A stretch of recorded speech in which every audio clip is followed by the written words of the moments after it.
Hi යාළුවනේ welcome back to my YouTube channel. ඉතින් ගොඩ කාලෙකින් මම වීඩියෝ එකක් දැම්මේ නෑ. ඒ හින්දා තමයි අද දිග වීඩියෝ එකක් දාන්න හිතුවේ. මම අද ඔයාලට කියා දෙනවා milk maid නැතුව කිරි ටොෆි හදාගන්න ක්‍රමයක්. අපි මුලින්ම පොල් ටික ගාගෙන ඒකේ කිරි ටික වෙන් කරගන්න ඕනේ. ඒක තමයි මුලින්ම කරන්න තියෙන්නේ. ඊට පස්සේ අපි දැන් මේකේ පෙන්නන්නේ පොල් ටික ගාගෙන ඒක බ්ලෙන්ඩර් කරගන්නවා.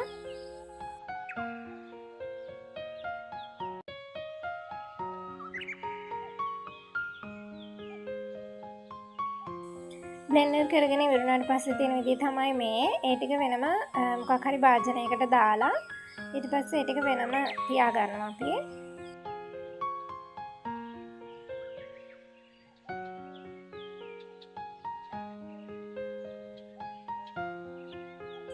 මේ විදිහට ඒකේ කිරි ටික වෙන් කර ගන්න ඕනේ.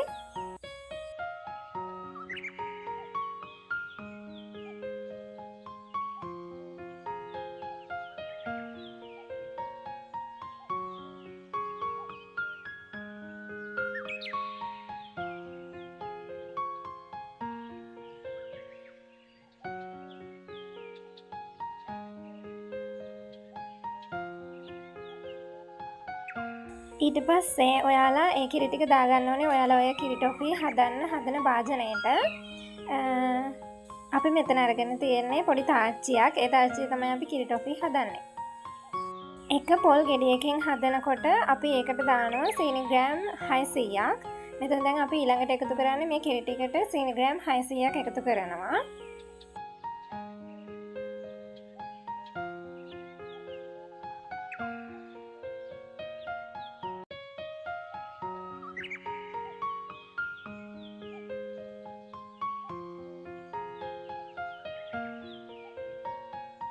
මේකට පොල් කිරි සීනි එකතු කරාට පස්සේ මේක ලිපේ තියලා හැඳි ගන්න ඕනේ.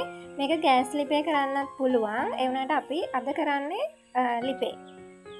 එහෙම ලිපේ තියලා හැඳි ගා ගන්න ඕනේ.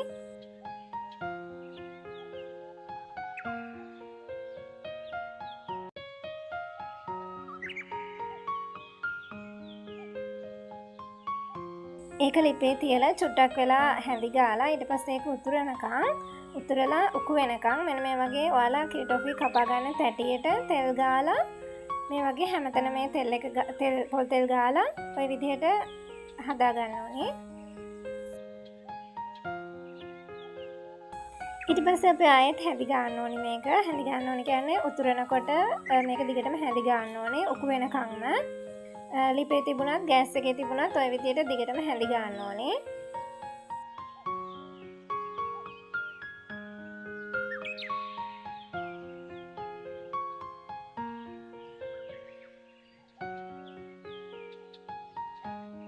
ඊට පස්සේ ඒක මෙන්න මේ වගේ උකු වෙනකන්ම හැඳි ගන්න ඕනේ. ඊට පස්සේ මේ වගේ විදියට ඒක උකු වෙනවා. කිරි ටොෆි එක උකු වෙනවා. මේ වගේ පාටටත් එනවා. මේකට ඔයාලා කැමති නම් වැනිලා සහ ලුණු එකතු කරන්න පුළුවන්. අපි දෙකම එකතු කරන්නේ නැතුව තමයි හදලා තියෙන්නේ. ඒක එකතු කරා නෑ කියලා වෙනසක් නෑ. ඒ නිසා අපි ලුණුයි වැනිලා එකතු කරන්නේ නෑ. මේ මිශ්‍රණය මේ විදියට උකු වුණාට පස්සේ අපි අර කලින් හදාගත්ත අපේ කිරි ටොෆි හදාගන්න ට්‍රේ එකට මේ මිශ්‍රණය දාගන්නවා. ඊට පස්සේ මේ වගේ මේක තැපලි කරලා මේ විදියට කෑලි කපා ගන්නවා. ඊට පස්සේ එන විදිය තමයි මේ විදියට රස කිරි ටොෆි ඔයාලටත් හදාගන්න පුළුවන්. ගෙදරදී try කරලා බලන්න. bye bye ඊළඟ වීඩියෝ එකෙන් හම්බෙමු. හැමෝම පරිස්සමෙන් ඉන්න.